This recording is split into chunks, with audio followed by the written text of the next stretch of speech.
Bismillahirrahmanirrahim. Assalamualaikum warahmatullahi wabarakatuh. Alhamdulillahi rabbil alamin. Hamdan katsiran thayyiban barakan fi kam yuhibbu rabbuna wa yardah. Wa asyhadu an la ilaha illallah wahdahu la syarikalah wa asyhadu anna Muhammadan abduhu wa rasuluh. Allahumma salli ala nabiyyina Muhammad wa ala alihi wa man tabi'ahum bi ihsan ila yaumiddin. Allahumma inna nas'aluka al-jannah wa na'udzubika minan nar. Allahumma inna na'udzubika min zawali ni'matik wa tahawuli afiyatik wa fujaati nikmatik wa jami'i sakhatik. Puji syukur kita panjatkan pada Allah, salawat dan salam semoga tercurah pada junjungan kita Nabi besar Nabi Agung Muhammad sallallahu alaihi wasallam. Para jamaah sekalian dari Majelis Ilmu Oman dan juga para pendengar Radio Darus Sholihin juga yang berada di Facebook, Instagram, serta yang berada lewat streaming Radio Darus Sholihin maupun lewat aplikasi. Mudah-mudahan semuanya berada dalam keadaan sehat walafiat, diberikan umur panjang oleh Allah Subhanahu wa taala dan kita dimudahkan berada terus dalam kebaikan demi kebaikan dan mudah-mudahan kita diberikan keistiqomahan.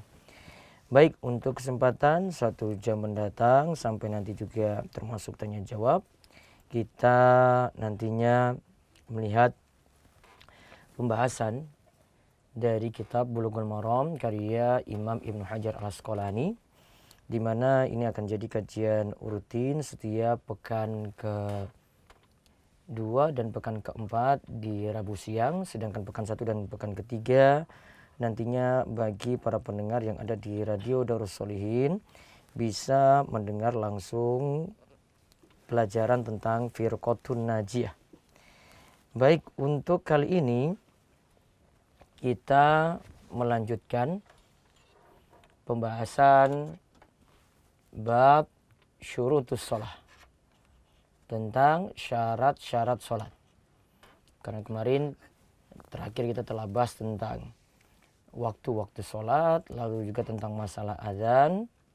Kali ini kita masuk pembahasan syarat-syarat sholat. Syarat yang dimaksudkan di sini secara istilah yaitu sesuatu yang harus ada sebelum dilaksanakan. Sesuatu yang harus ada sebelum dilaksanakan.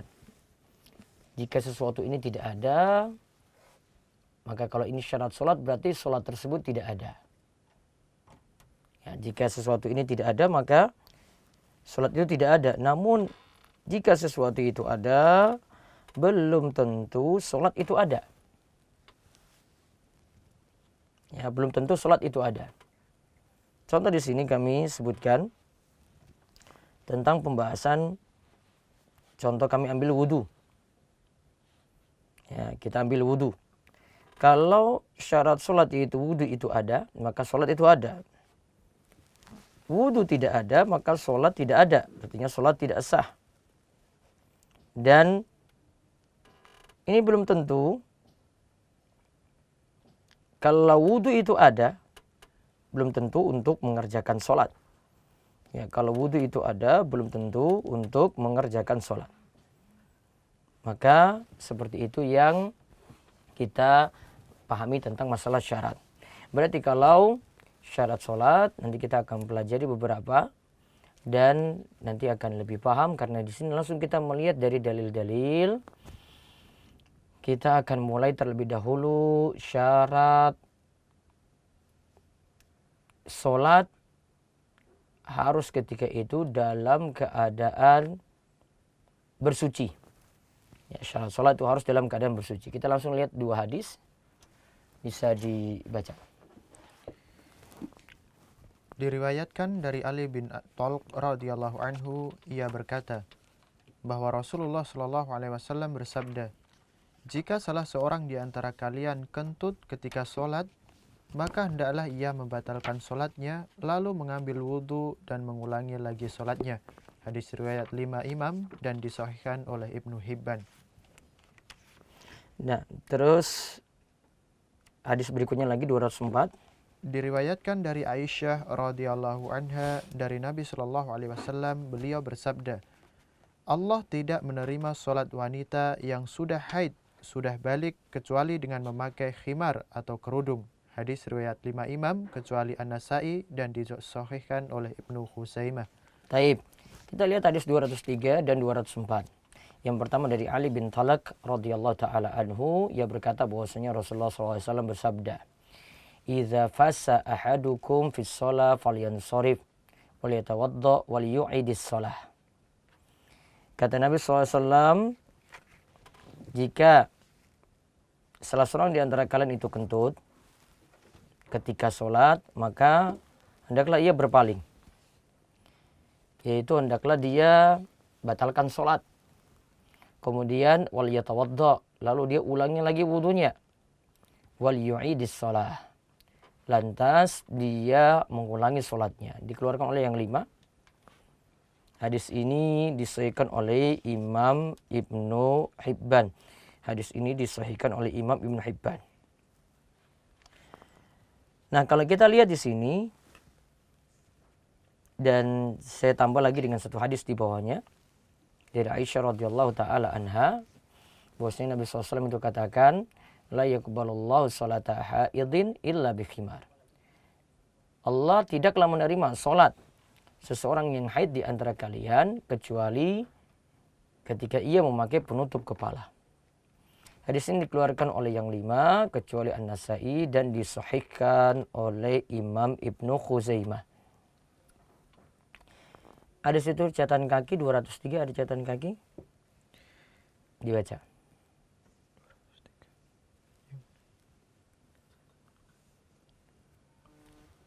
Perkataan fasa. Sabdanya fasa, kata kerja lampau dari al-fas, yaitu keluarnya angin dari dubur dengan tanpa suara. Wahyu idis solah, dan hendaklah ia mengulangi solat, berasal dari kata al-i'adah. Hadis ini menunjukkan bahwa orang yang berhadas dalam solat wajib mengulangi solatnya, yakni mengulangi secara mutlak dan tidak sah meneruskannya dalam keadaan apapun.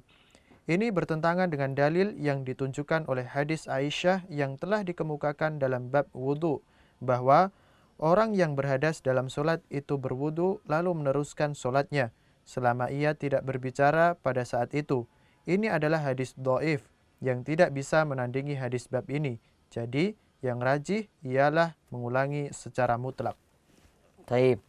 Ada hadis itu disebutkan oleh bahwasanya orang yang berhadas ketika sholatnya dan dia ketika itu ulangi wudu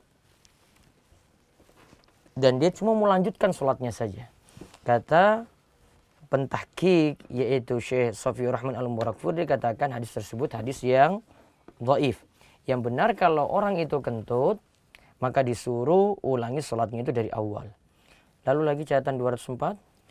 Sabdanya haid, yang dimaksud dengannya ialah wanita yang sudah balik, bukannya wanita yang mengalami masa haid. Al-khimar dengan menghasrohkan kha ialah kain yang dipakai untuk wanita menutupi kepala dan lehernya. Menutupi kepala dan lehernya. Kain yang dipakai khimar itu kain yang dipakai untuk menutup bagian atas berarti. Kita sebut dengan khimar. Menutupi kepala juga menutupi lehernya. Kalau haidin itu maksudnya adalah wanita yang balik. Maka di antara tanda balik itu adalah bagi wanita kalau datang bulan, kalau datang haid. Nah, faedah dari dua hadis ini yang bisa kita simpulkan, dari dua hadis di atas. Yang pertama, kentut. Kalau tadi di sini sebutkan kentut dengan keluar angin tanpa suara, itu membatalkan wudu. Sekaligus juga membatalkan sholat. Kentut yang tadi disebutkan definisinya itu adalah keluar angin. Di situ tanpa suara, itu membatalkan wudu, membatalkan bersuci, membatalkan wudu, sekaligus juga membatalkan sholat. Dan para ulama katakan bahwasanya ini sepakat para ulama. Bahkan Ibnu Munzir katakan, ittafaqa ulama'ul ummati anna sholata la tujzi'u illa bi taharatin iza wajada sabil ilaiha. Para ulama itu sepakat bahwa sholat itu tidak sah kecuali dengan bersuci. Ya, kecuali dengan bersuci. Berarti kalau tanpa bersuci, sholatnya tidak sah. Dan juga kata Ibnu Munzir, ajma' ahlul ilmi ala anna khurujar rih minad dubur hadathun yang qudul wudu. Para ulama itu sepakat bahwa keluarnya angin dari dubur itu termasuk hadas.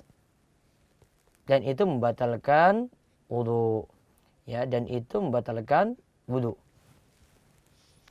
Adapun hadis Aisyah, adapun hadis Aisyah ada disebutkan sebelumnya, falyansori falyatawadda summa liyabin ala salatihi, yang tadi kita sebutkan atau yang tadi disebutkan oleh Syekh Safiur Rahman Al-Mubarakfuri. Itu hadis Aisyah, ia katakan bahwasanya kalau kentut maka hendaklah ketika itu batalkan, kemudian berwudu lagi, lalu tinggal lanjut sholatnya. Hadisnya itu adalah hadis yang dhaif. Yang benar tadi sebagaimana kata-kata Syekh Safiur Rahman Al-Mubarakfuri, tetap diulangi dari awal. Kemudian faedah yang lainnya lagi, kalau dari hadis,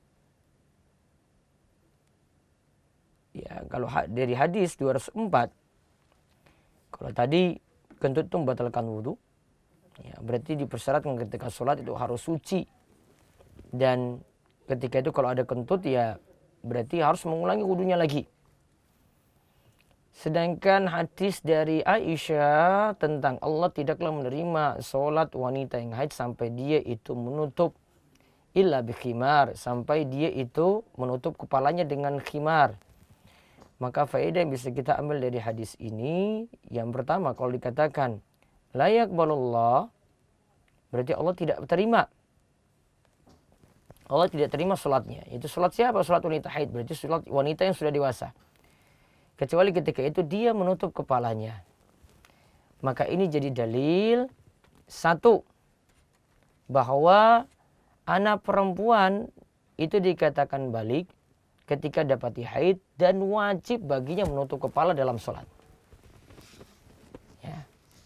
Maka kalau ada sedikit saja dari rambutnya itu maksyufun, terbuka, artinya terlihat, maka sholatnya tidak sah. Sholatnya tidak sah. Contoh di sini ada perkataan dari Imam Tirmidzi, dan para ulama itu katakan hadis tadi itu diamalkan bahwasanya perempuan jika dia itu sholat lantas dari rambutnya itu ada yang terbuka, ada yang terlihat, maka sholatnya tidak sah. Dan faedah yang lainnya lagi, berarti anak perempuan yang belum balik, maka sholatnya kalau dia sholat, bahkan dia tidak nutup aurat pun, tidak dikenai masalah di situ. Kalau dia tidak menutupi kepalanya, maka sholatnya tetap sah. Karena aurat bagi anak-anak yang belum balik, anak perempuan yang belum balik, tentu saja lebih ringan daripada aurat bagi wanita dewasa. Kemudian faedah yang lainnya lagi, untuk wajah wanita di dalam sholat itu hendaklah terbuka. Bahkan dikatakan oleh Imam Ibnu Battal, ini ijma atau kesepakatan para ulama, wajah wanita di dalam sholat itu hendaklah terbuka. Wajah wanita di dalam sholat itu hendaklah terbuka. Dan Ibnu Munzir itu katakan, para ulama itu ajma, kebanyakan ulama itu sepakat bahwa wanita merdeka ketika sholat, hendaklah membuka wajahnya. Kecuali di sini kata para ulama, jika di situ hadir laki-laki yang bukan mahram.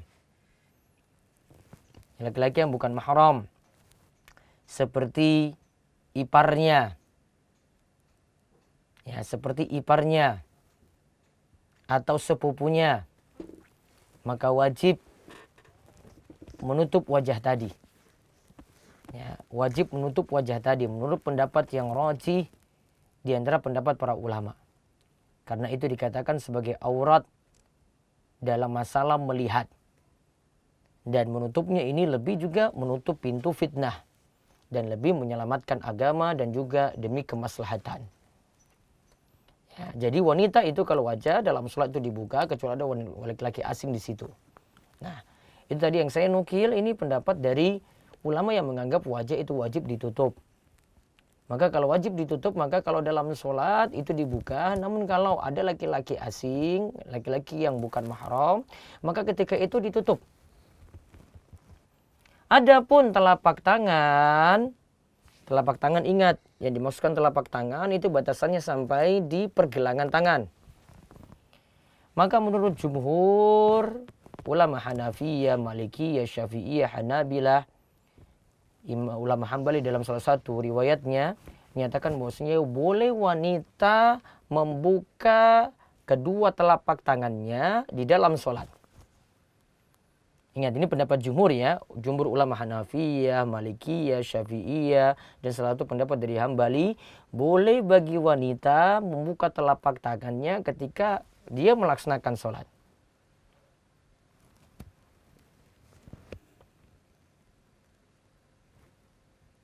Karena kalau di sini kita katakan wajib ditutup, telapak tangan tadi wajib tutup, kata para ulama wajib datangkan dalil. Ya, wajib mendatangkan dalil. Kalau tidak ada dalil yang tegas tentang itu, berarti itu dibuka. Sedangkan ada pendapat dari mazhab Hambali yang lainnya, namun tadi pendapat jumhur ini di sini lebih kuat. Kebanyakan ulama tadi lebih kuat. Tangan itu tidak mesti ditutup kalau di dalam sholat.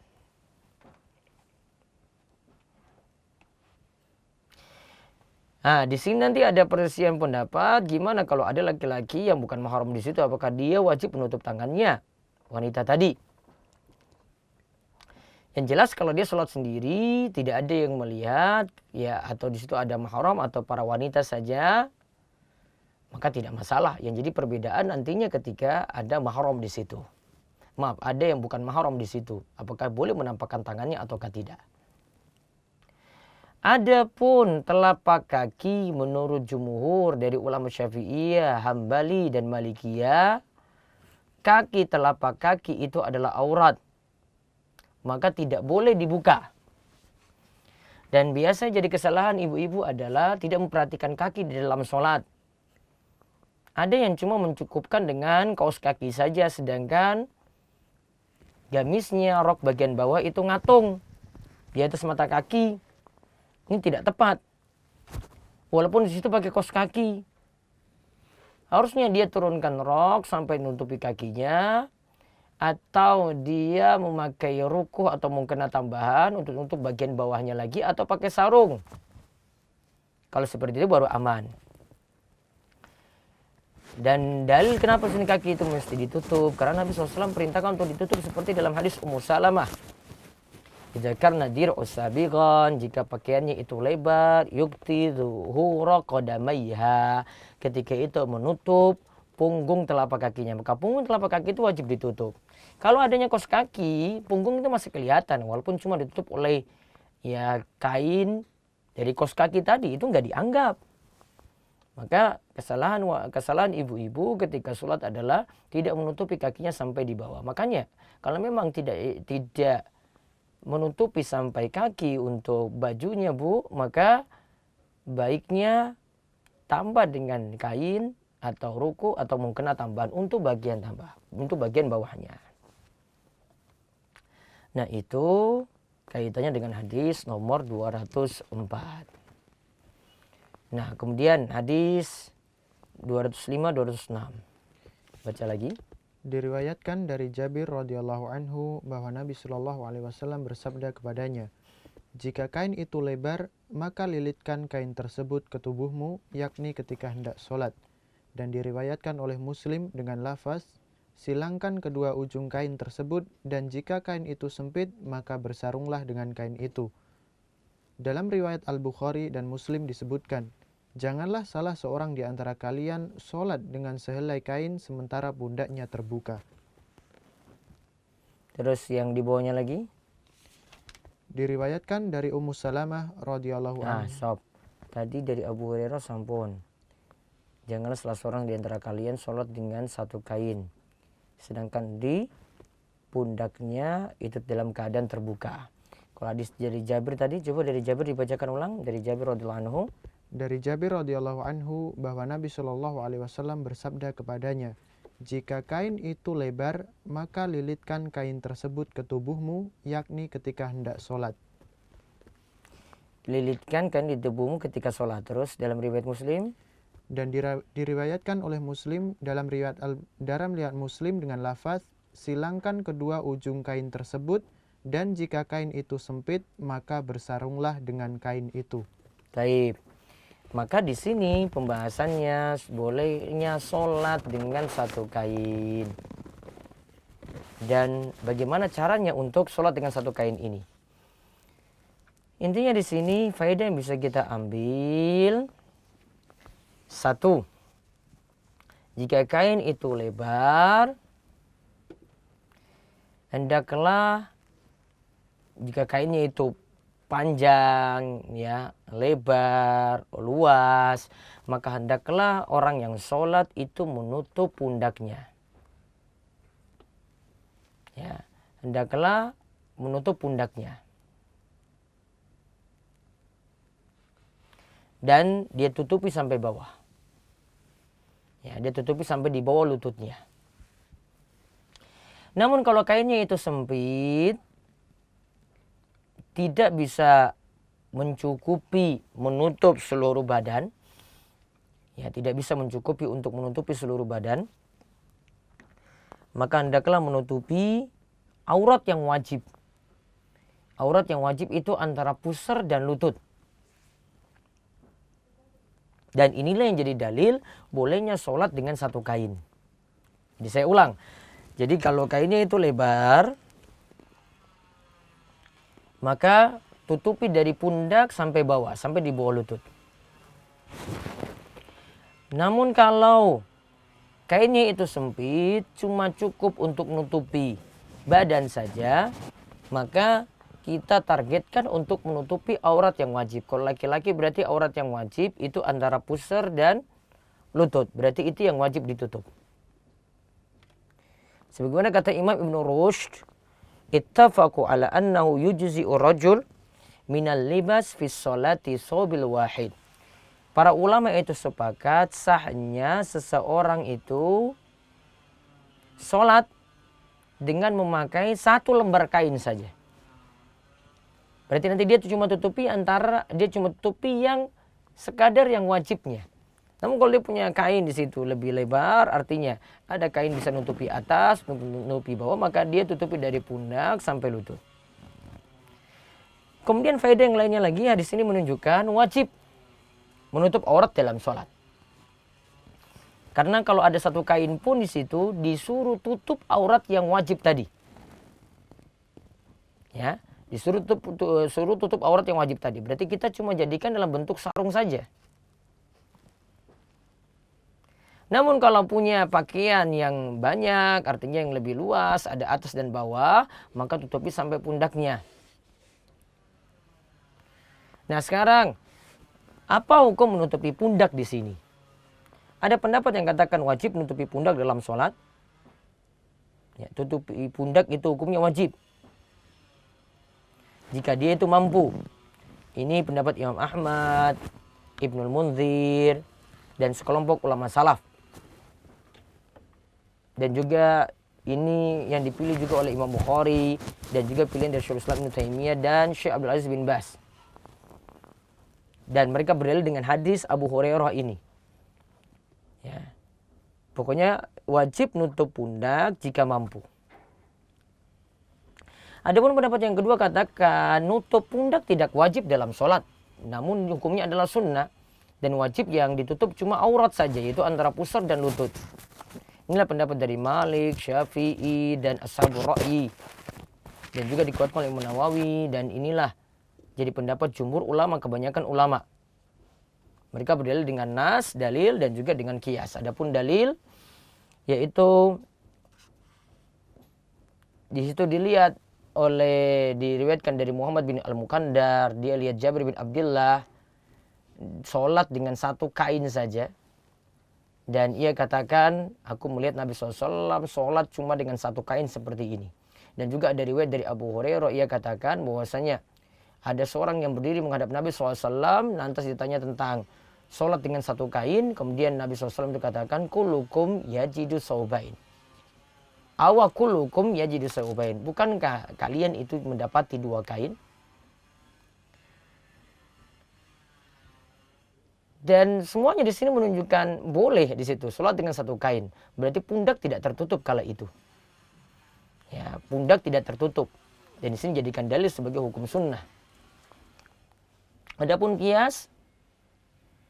kiasnya kenapa sampai pundak itu masih boleh terlihat? Karena dianggap pundak itu bukan aurat bagi laki-laki. Maka sama seperti badan yang lainnya, maka boleh terbuka. Namun dipilih oleh Syekh Abdullah Fauzan wajib nutup pundak tetap. Seluruhnya atau sebagiannya. Ya, wajib nutup pundak jika mudah untuk melakukannya.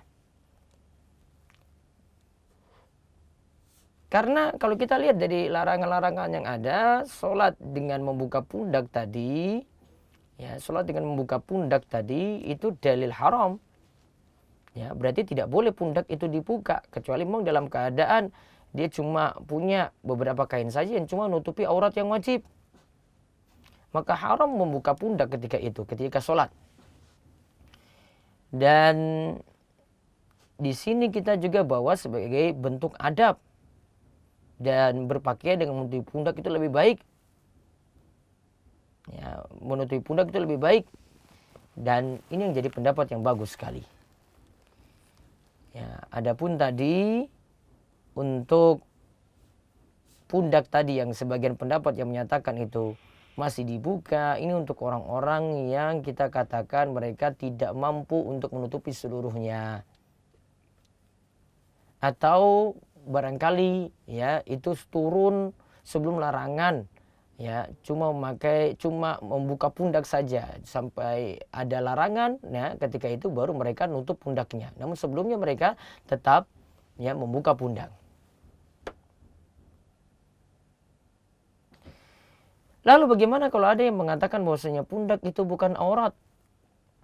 Kenapa sampai bisa ditutup? Maka dijawab oleh Syekhul Islam Ibnu Taimiyah bahwasanya aurat dalam sholat ini bukan kaitannya dengan aurat untuk memandang. Kalau aurat dalam sholat, kita itu mengambil zina. Kata Syekhul Islam Taimiyah, kita mengambil zina. Jadi lebih berhias diri, lebih sempurna kalau kita itu dalam sholat.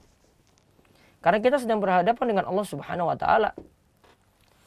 Maka seorang dalam sholat, walaupun ada di kanan kirinya tidak lihat sama sekali, dia dalam keadaan tertutup, dia tidak boleh sholat dalam keadaan telanjang, walaupun dia sholat seorang diri di situ.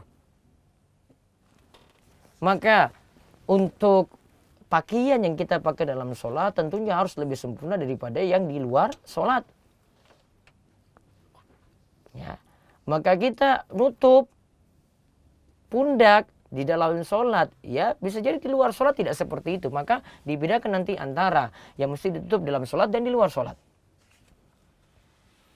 Nah, dalam pakaian wanita juga demikian. Wanita kalau dalam sholatnya pokoknya dia tutup kepalanya, tutup badannya. Sedangkan kalau di luar sholat, di dalam rumah saja tidak ada yang memperhatikannya, maka dia bisa membuka kepalanya. Maka dalam sholat dengan di luar sholat itu berbeda. Dan inilah yang jadi dalil, ya, pendapat dari Syekh Abdullah Fauzan, untuk pundak tetap wajib ditutup. Ya, itu lebih aman. Apalagi punya kemudahan untuk pundak, karena kita punya baju atas, punya kain bawah ketika itu. Ya, kita punya baju atas dan kain bawah ketika itu, maka tidak ada alasan, ya pokoknya harus menutupnya. Kemudian kita bahas hadis yang terakhir, hadis 207.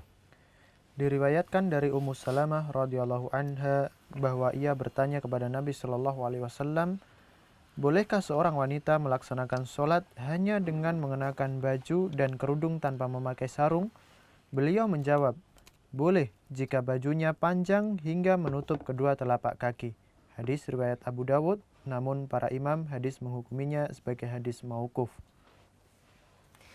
Taib, kalau kesimpulan dari Syekh Abdullah Fauzan juga sama di sini, hadis ini tadi sebagaimana kesimpulan dari Ibnu Hajar, hadisnya mauquf. Jadi cuma perkataan Ummu Salamah. Jadi bukan sabda Nabi Shallallahu Alaihi Wasallam. Jadi kalau kita simpulkan dari hadis ini, kan ditanya, apakah wanita itu harus menutupi kepala sampai tutupi bawahnya, ya? Dan ketika itu dia tidak pakai sarung, apakah cukup dengan gamisnya saja? Maka Nabi SAW katakan, jika memang pakaiannya itu lebar, nutupi sampai punggung telapak kakinya. Nah, di sini kita ambil kesimpulan bahwasanya satu, wanita ya wajib sholat dengan menggunakan gamis dan penutup kepala. Dan gamis di sini nanti menutupi badannya sampai kedua telapak kakinya. Menutupi kepalanya sampai kedua telapak kakinya. Walaupun nanti hadis ini dikatakan dhaif, di sini dari sisi makna itu benar karena pakaian semacam ini lebih menutupi perempuan. Ya, ini lebih menutupi perempuan. Ya, karena aurat perempuan adalah seluruh tubuhnya kecuali wajah dan telapak tangan kalau dalam sholatnya. Kemudian kita simpulkan lagi dari hadis ini, wanita hendaklah memperhatikan aurat tidak biasa-biasa saja kalau di dalam sholatnya. Maka pakaiannya itu jangan terlalu tipis, pakaiannya juga jangan ketat, namun pakaiannya yang bagus itu adalah yang lebar. Ya, pakaian yang bagus itu adalah yang lebar.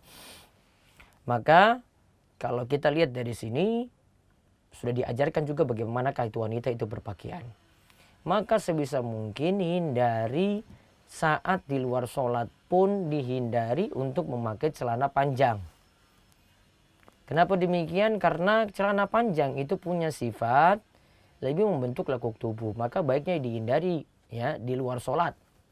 Kalau dalam sholat jelas tidak bisa dipakai. Kalau di luar sholat kita bahas, ibu-ibu disarankan tidak memakai celana panjang karena tuntutan untuk menutup aurat ibu-ibu itu seluruh tubuhnya kecuali wajah dan telapak tangan. Dan memakai celana panjang tidak sempurna di sini dalam menutup seperti itu yang dimaksud. Wallahu a'lam bishawab. Ini yang kita bahas sampai hadis 207. Hadis 203 itu membicarakan tentang kentut yang membatalkan sholat dan juga membatalkan wudhu. Hadis 204 itu menyaratkan kalau sholat bagi wanita yang sudah dewasa hendaklah menutup kepalanya. Kemudian hadis 205, 206 itu membicarakan tentang sholat dengan keadaan pundak terbuka dan satu kain. Kemudian hadis 207 tentang pakaian wanita hendaklah nutupi sampai kakinya.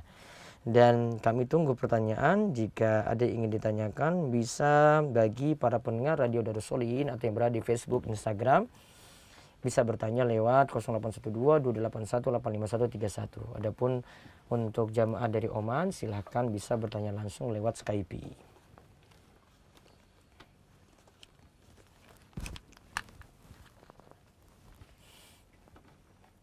Monggo, bisa ditanya. Assalamualaikum Ustaz. Baik, ini terlebih dahulu sambil tunggu dari Oman. Monggo, ada yang ditanyakan dari HP? Kapan saja waktunya kita mengangkat tangan dalam berdoa? Apakah dalam hal setiap kita sholat? Mohon penjelasannya. Mengangkat tangan ketika berdoa. Kalau setelah sholat masih boleh mengangkat tangan ketika berdoa. Karena keumuman ayat fa'idza faragta fansab, jika engkau dalam keadaan selesai dari ibadah maka beralihlah kepada ibadah lainnya. Dimaksud sini adalah berdoa dan asalnya berdoa dengan mengangkat tangan. Wallahu a'lam. Monggo dari Oman terlebih dahulu. Ada yang nanya langsung?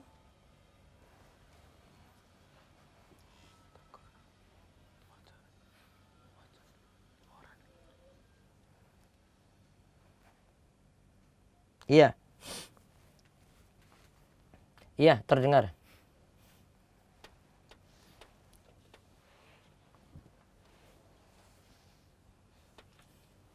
Taib. Hadis mauquf berarti cuma perkataan sahabat saja. Ya, hadis mauquf itu perkataan sahabat saja. Kemudian hadis muttafaqun alaih itu berarti hadis yang disepakati Bukhari dan Muslim. Berarti Bukhari keluarkan hadis tersebut, Imam Muslim dalam kitab Sahihnya juga mengeluarkan hadis tersebut. Kalau hadis mauquf cuma perkataan sahabat. Perkataan sahabat berarti belum tentu sabda Nabi Shallallahu Alaihi Wasallam. Ada lagi?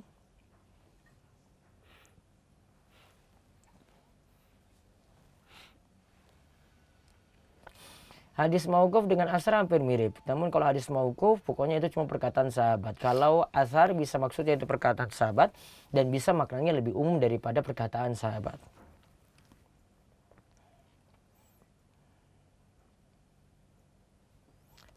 Ada lagi?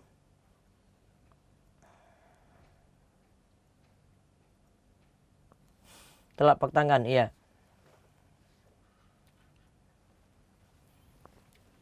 Yang punggung apakah bagian dalam? Dua-duanya boleh terlihat, Bu. Dua-duanya boleh terlihat. Karena kan dimaksudkan telapak tangan, ini pokoknya yang sampai rusghain. Rusghain itu pergelangan. Di sini tidak dibatasi punggungnya ataukah bagian dalam yang terlihat. Jadi dua-duanya boleh terlihat.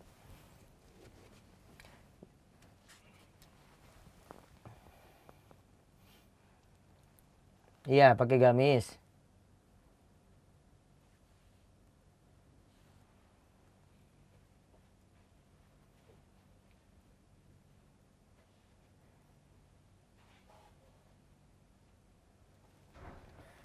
Nah, berarti dibuat agak lebih panjang dulu. Namun kalau itu ketarik karena sebenarnya kalau ibu pakai jilbab lebar atau pakai ruku yang lebar, berarti tangan itu di bagian dalam. Iya, jadi bukan bentuknya ibu seperti lengan itu di luar. Jadi lengan itu jangan ditaruh di luar ruku atau mungkin namun di dalam. Jadi nggak ada muncul pertanyaan seperti itu. Kalau lengannya itu di dalam khimar yang bagian atas. Jadi dalam, jangan ditaruh di luar. Maka saya kurang setuju tentang ruku atau mungkena yang bentuknya dia pakai lengan lagi dan itu nanti ditaruh di luar. Itu nggak pas di sini. Gitu. Jadi ibu kalau pakai lebar, jilbabnya sudah lebar, ibu dengan gamis dan jilbab lebar tadi, apalagi kalau gamisnya nutup sampai kaki, ibu sholat pakai pakaian, itu tidak masalah. Namun kalau belum memenuhi standar seperti itu, berarti ibu cari lagi mukena yang lebih besar dan juga bagian bawah yang lebih besar menutupi sampai kaki. Seperti itu. Ada lagi?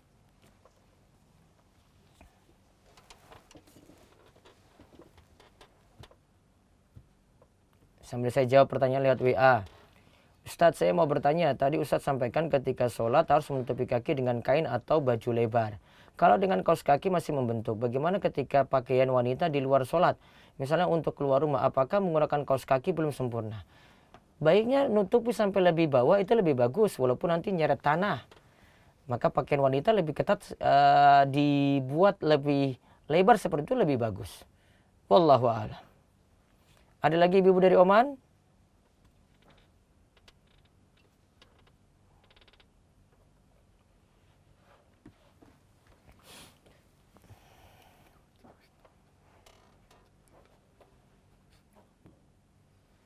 Gamisnya sudah lebar, terus?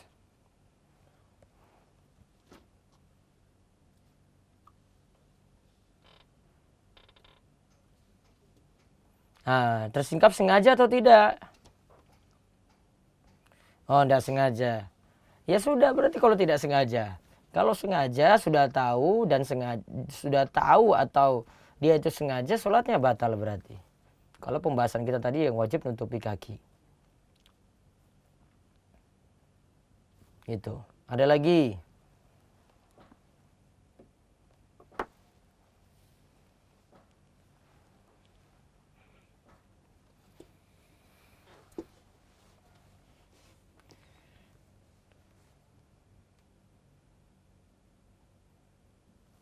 Kita berbagian kadang-kadang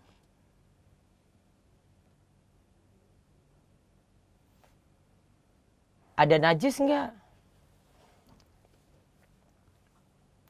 Nah, berarti ragu-ragu kan? Kalau ragu-ragu, buang ragu-ragu. Yang yakinnya adalah masih suci. Kalau ibu itu ragu-ragu terus seperti itu, ya selalu dapat kesulitan, banyak pikiran. Pegang saja yang ragu-ragu. Ya, tinggalkan yang ragu-ragu. Pegang saja yang yakin, tinggalkan ragu-ragu. Seperti itu. Sholat sesegera mungkin. Ragu-ragu tadi ditinggalkan saja. Ada lagi?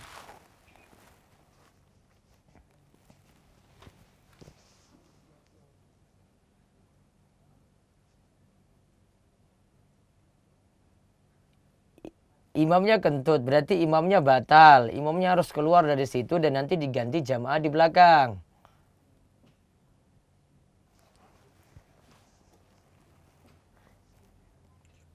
Ya entah kanan atau kirinya gitu kan kalau jamaah perempuan. Terus apa lagi?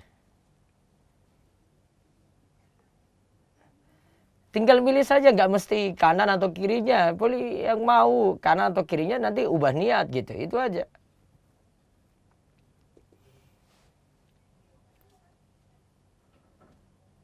Iya jelas tinggalkan barisan. Terus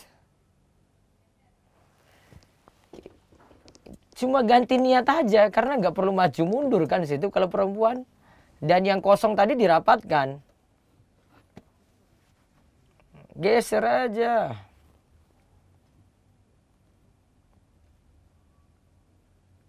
Iya banyak kasus memang Bu. Kalau nggak belajar ya pasti kasus terus. Makanya rajin-rajin belajar.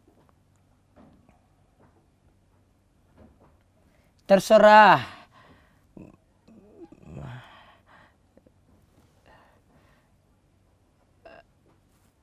Iya.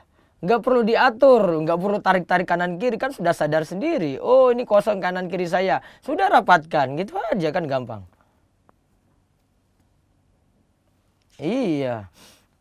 Semua yang sholat berjamaah itu harus belajar, bukan yang ngerti saja.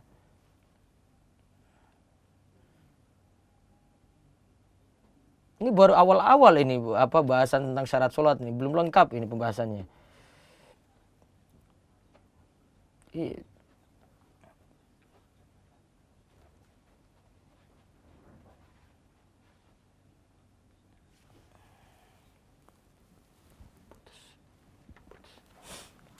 Bagaimana tadi?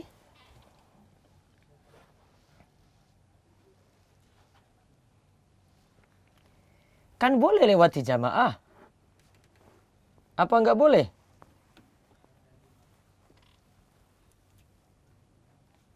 Apa itu kan kalau sholat sendirian atau jadi imam. Namun kalau lewati jamaah boleh. Saya mau kasih cerita lebih ekstrim Bu. Ya, bukti boleh lewati jamaah. Dulu itu ada sahabat itu, dia misalnya jalan dari utara ya. Dia mau pergi ke selatan. Ini saya cuma gambarkan arah saja. Mau pergi ke selatan. Cuma ingin parkir kendaraannya unta. Dia lewat santai di depan jamaah yang lagi sholat itu. Imamnya dia nggak lewati, namun sama jamaah dia lewati. Bawa unta itu lewati jamaah-jamaah yang ada. Cuma apa? Parkir kendaraan untanya saja. Paham ini Bu? Ya kan? Kalau yang tidak boleh dilewati itu sholat sendirian atau yang jadi imam itu baru tidak boleh dilewati.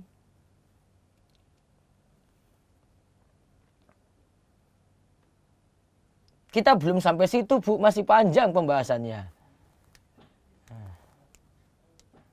Ini baru awal ini. Setelah ibu libur lama.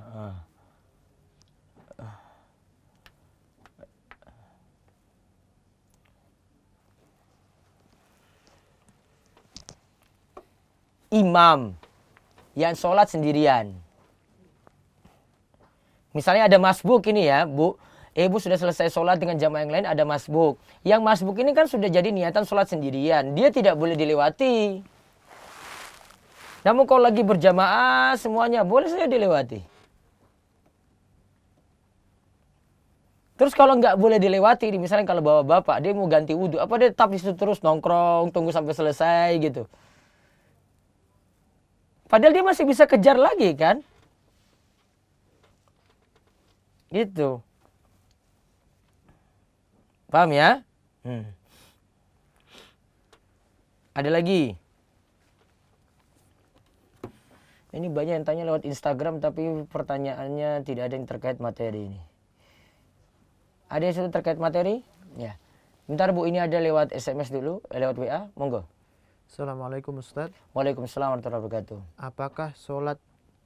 Apakah sah sholat perempuan dalam rumah tidak memakai pakaian dalam atau celana, rok, hanya pakai baju, telekung dan bawahan telekung? Ada wanita itu sholat di dalam rumah tidak pakai, jadi cuma pakai apa? Tidak pakai dalaman, tidak pakai yang bawah itu tidak pakai. Ustaz. Oh, jadi dia cuma pakai luar aja, berarti cuma pakai mukena. Iya. Terus nutupi luar saja gitu. Iya. Nggak pakai dalaman seperti biasa, seperti gamis gitu nggak pakai. Iya. Nah, kalau ini dilihat pakaiannya itu yang dia pakai untuk sholat, rukuh mukenanya itu tipis atau tidak. Kalau tipis ya nggak sah. Ya, namun kalau itu tebal seperti pakai gamis gitu, ya untuk rukuh atau mukenanya pakai seperti gamis gitu, tetap sah. Walaupun dia tidak lapisi lagi di bagian dalamnya. Yang penting syaratnya itu tidak terlalu tipis kainnya dan kainnya itu hendaklah dipakai yang lebar untuk sholat wanita tadi. Ya. Jadi ada pertanyaan seperti itu Ibu Oman. Jadi yang dia sholat di rumah, dia cuma pakai kaos saja misalnya di dalamnya. Terus pakai celana pendek misalnya di dalamnya, terus tutup lagi dengan rukuh mukena gitu. Maka lihat sini rukuh mukenanya itu bagaimana? Apakah tipis atau tebal? Kalau tipis nggak sah berarti sholatnya. Kalau tebal ya dan itu lebar baru itu sah. Ada yang tanya lagi dari Oman?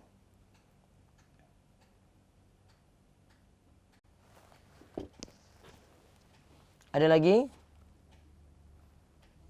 Baik, lewat sebentar, ada WA lagi biar ibu-ibu tahu ini ada pertanyaan-pertanyaan dari WA. Ada WA lagi? Assalamualaikum Ustaz. Waalaikumsalam warahmatullahi wabarakatuh. Bagian dagu ke bawah bagi perempuan apakah termasuk aurat sehingga harus ditutup saat sholat? Taib. Nah, ini ada pertanyaan ini ibu-ibu. Bagaimana kalau dagu ke bawah? Apakah itu ditutup ataukah tidak? Jadi bawa dagu saat sholat itu ditutup atau tidak? Ibu-ibu Awan jawabannya gimana? Ibu bolak-balik sholat loh ini. Dagu ke bawah itu ditutup nggak? Oh, berarti Ibu belum tahu. Ya. Kalau coba ibu wudhu, itu dagu ke bawah dibasuh atau tidak? Enggak. Berarti tidak dibasuh, berarti itu bukan bagian dari muka kan? Iya, berarti ketika ibu itu sholat kan yang boleh terbuka cuma muka dan telapak tangan saja. Berarti wajib ditutup. Berarti dagu ke bawah itu ibu tarik sedikit mukenanya itu sampai di bawah. Jangan sampai terlalu ke bawah sampai ke dekat pangkal mau batasan dagu dan leher, bukan. Namun taruh agak sedikit di janggut situ kalau laki-laki. Ya, di bagian situ. Ibu taruh rukuhnya di situ. Jangan ujungnya itu pas di lehernya sini. Enggak. Jadi seperti itu untuk pakaian wanita ketika pakai ruku atau mukena saat sholat. Ada lagi?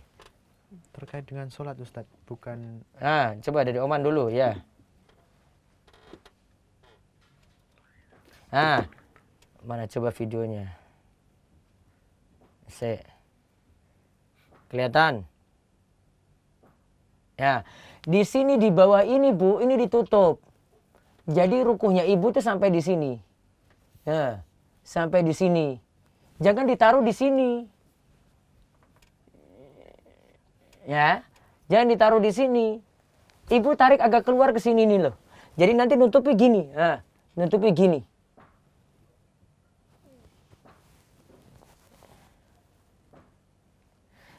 Ya nggak apa-apa. Mau pas-pasin ya angel ya Bu itu. Mau pas-pasin gimana coba ini? Pasin aja agak keluar sedikit gini kan. Nah, ini turun sini. Dan saya perhatikan orang Indonesia itu rata-rata nggak seperti itu. Orang Malaysia saja yang saya lihat nutupi sampai di sini. Coba kalau ibu lihat pas umroh itu. Ya, umroh coba lihat yang jamaah yang nutupi sampai sini cuma jamaah Malaysia. Indonesia enggak. Bukan promosi, memang kita kadang belum tahu aturan. Itu Bu. Ada lagi. Lewat WA lagi. Nah, Ustadz, jika saya masbuk, lalu soft pertama sudah full dan tinggal soft kedua yang masih kosong. jika saya masbuk, soft pertama sudah full, lalu soft kedua masih kosong. Terus? Saya tepuk salah satu jamaah yang di pinggir agar ia mundur. Saya tepuk jamaah yang di depan satu, tarik mundur ke belakang. Untuk menemani. Itu namanya menzolimi dia. Kamu suruh dia temani, namun zolimi. Karena dia sudah ada di soft depan, kamu tarik mundur lagi ke belakang. Kenapa ini zolim? Karena dia tadi mungkin sudah 1 jam, 2 jam nunggu sholat. Kamu baru datang, sudah masbuk, paksa orang yang nunggu 1 jam itu untuk mundur ke belakang. Temani kamu lagi yang telat. Ya, nggak boleh. Jadi biarin dia itu, ya. Kalau jenengan sholatnya sendiri di belakang, maka resikonya kalau memang di depan tidak bisa diisi lagi. Ya, jadi tidak boleh zolimi orang dalam sholat berjamaah. Ya. Ada lagi Ibu Oman?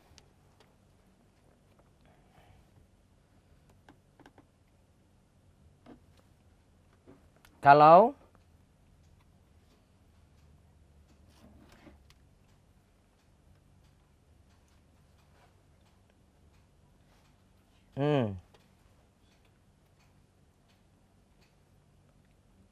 kayak poni begitu.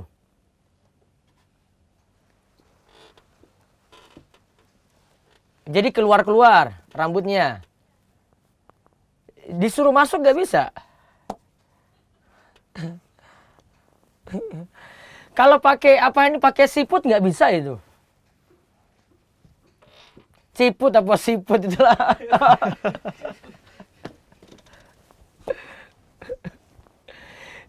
Kan bisa nutupi itu ciputnya tadi itu. Nah, terus apa masalahnya kalau begitu?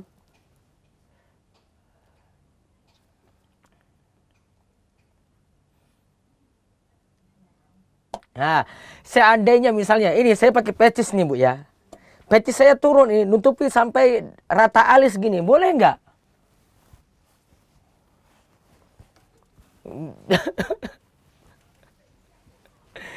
Enggak, saya bikin samakan dengan ibu tadi pakai siput tadi itu. Boleh nggak? Kalau menurut ibu pakai mazhab Syafi'i, dai mesti terbuka. Iya kan? Keyakinan seperti itu. Namun saya anggap ini pendapat yang lemah. Kenapa pendapat yang lemah? Karena Nabi SAW sendiri pernah ketika sholat pun dahinya ini penuh dengan debu.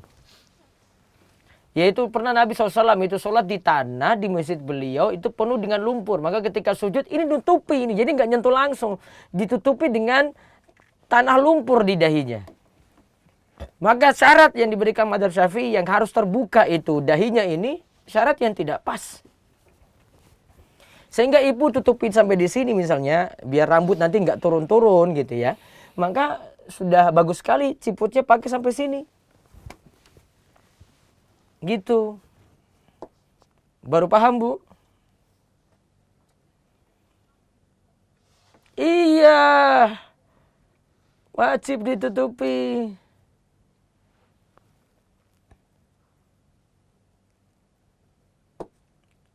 Ada lagi? Sebentar, di sini ada yang nanya lagi. Ada lewat WA? Masih kaitannya dengan tadi? Ada Ustadz. Yang tadi dijelaskan bahwa ketika sholat menutupi dagu. Apakah di luar sholat juga seperti itu Ustaz? Ketika sholat menutupi sampai sini. Iya. Bukan dagunya di sini tetap. Iya. Yang di bawah dagu ini tertutup. Baiknya ketika di luar sholat juga seperti itu. Karena yang disuruh buka cuma muka dan telapak tangan. Gitu.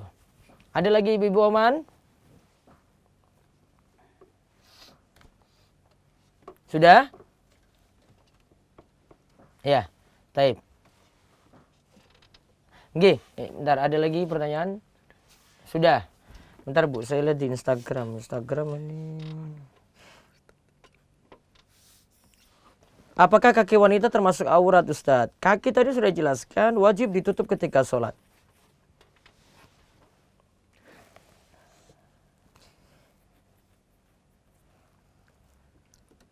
batasan aurat, apakah pusar dan lutut termasuk aurat? Ya, iya, tadi disebutkan untuk laki-laki.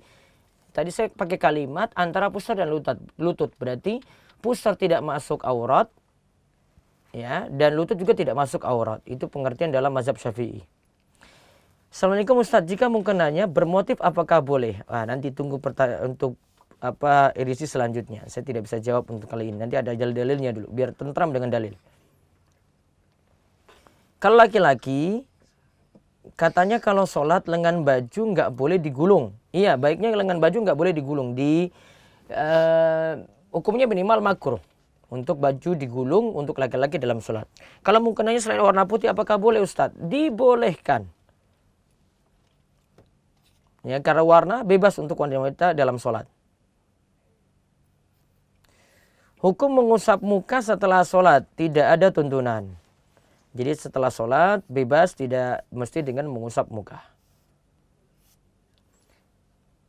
Terus yang lainnya tidak nyambung. Ketika sholat sunnah apakah harus membaca surat lain setelah Al-Fatihah? Disunahkan juga membaca surat lain setelah Al-Fatihah. Wallahu a'lam bishawab. Ini yang bisa kita bahas ya. Dari Oman cukup? Gak ada pertanyaan lagi? Cukup ya? Nanti kita masih lanjut tentang syarat-syarat sholat. Nanti makin lengkap. Insya Allah akan makin paham tentang apa yang disyaratkan saja ketika kita itu sholat. Nah itu saja, mudah-mudahan bermanfaat. Dan Allah terus memberikan kita taufik dan hidayah. Dan untuk para pendengar yang dengar langsung, untuk bisa menjawab kuis, nanti kirim ke 0812-281-85131. Kuisnya itu adalah sebutkan mana saja yang wajib ditutup bagi wanita ketika sholat. Mana saja yang wajib ditutup dan yang boleh dibuka ketika sholat. Ya, sebutkan dengan rinci. Nanti insya Allah akan mendapatkan hadiah dari Radio Darus Sholihin. Akan dipilih 2 penjawab yang paling cepat. Ya, demikian. Mudah-mudahan bermanfaat dan kita tutup dengan doa kafaratul majlis, mudah-mudahan memberikan berkah bagi kita semuanya. Subhanakallahumma bihamdika asyhadu an la ilaha illa anta astaghfiruka wa atubu ilaik. Assalamualaikum warahmatullahi wabarakatuh.